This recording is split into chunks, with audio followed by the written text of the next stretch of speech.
Bonjour et bienvenue dans les Chroniques cristallines, le podcast où nous explorons les pierres, les cristaux et l'expérience que nous vivons avec leur contact.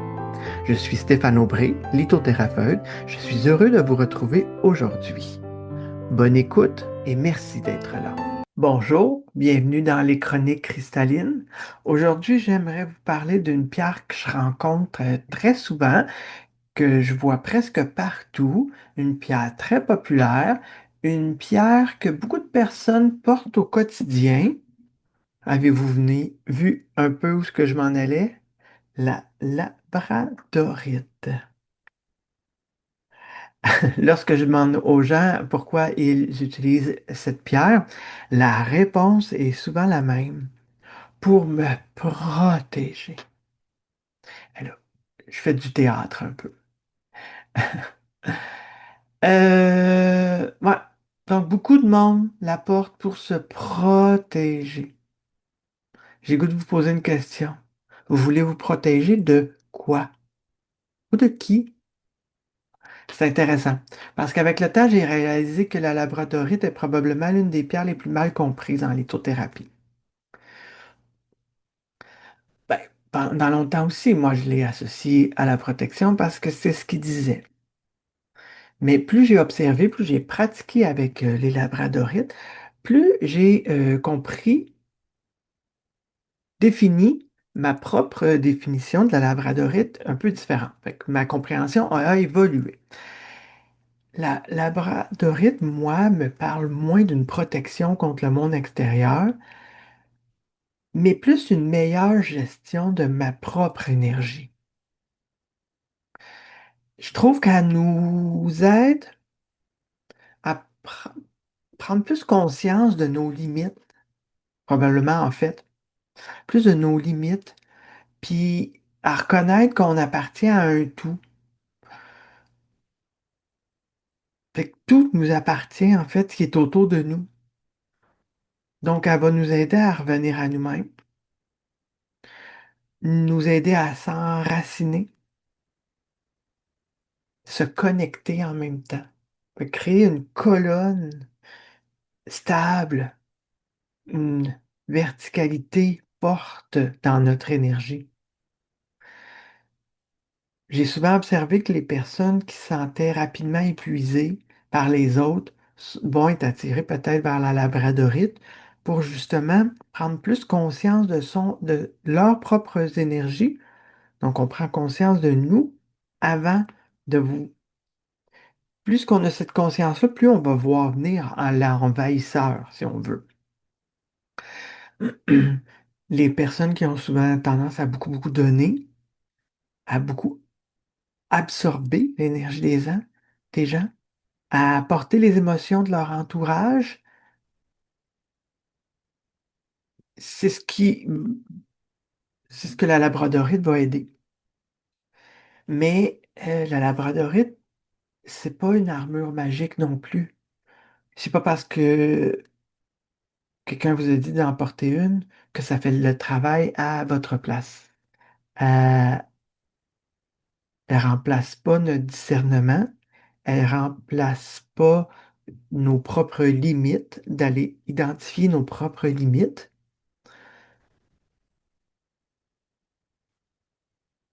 mais elle peut nous accompagner à soutenir, à nous rappeler l'importance de prendre soin de notre propre énergie, d'être dans notre moment présent autant que connecté, si c'est ce qu'on veut, d'être en pleine possession de son énergie. Parce que le travail intérieur, ça nous appartient toujours à nous, même si on a une labradorite avec nous. Donc, pour ça qu'on l'appelle beaucoup la pierre des thérapeutes, qui devrait se retrouver dans une salle de soins, des fois un peu plus gros morceau, le plus gros morceau possible, près de notre table, pour nous rappeler à nous de se connecter, s'enraciner, d'être bien présent dans notre énergie, pour divulguer des meilleurs soins, massages, écoute, peu importe. Fait que c'est ce qui j'avais le goût de parler de cette labradorite-là aussi. Dans mon grimoire, page 100, en fait, la labradorite, euh, Je suis enraciné et connecté. S'enraciner profondément, se protéger, stimuler sa créativité, se connecter aux énergies supérieures. En fait, c'est ce qu'elle va nous aider à faire. Elle ne prend pas notre place, mais elle va nous rappeler de le faire, de porter attention à ça. J'aimerais aussi profiter de cette chronique-là pour partager un des piliers que je trouve très important aussi dans mon approche de la lithothérapie, c'est la formation des pierres. Chaque pierre, chaque cristal, chaque pierre a un type de formation, des fois de prédilection, mais d'autres fois, il va en avoir plus qu'un. Il y a la possibilité d'en avoir plus qu'un selon le gisement, l'endroit où la pierre a été extraite. Des fois des prédominances, mais des fois non. Donc la formation, chaque cristal a une... Chaque pierre, chaque cristal a une histoire, a la façon dont elle a été façonnée, c'est dans sa formation. Elle est née comme ça, c'est son habitat de naissance. Donc, c'est ce qui va la teinter. Quelqu'un qui est né au Québec est différent de quelqu'un qui est né en France. Toutes sortes de raisons. La terre d'où on est né, elle va avoir une importance dans notre être. Donc, la formation des pierres, si je reprends la labradorite, c'est une pierre d'origine magmatique. Elle a été formée, elle est née, elle a poussé, si on veut, dans des conditions particulières au cœur de la Terre. Comprendre la façon dont la pierre s'est formée va nous donner plusieurs réponses à son énergie, à la façon dont elle travaille avec nous. Ça va permettre d'enrichir notre regard sur les pierres.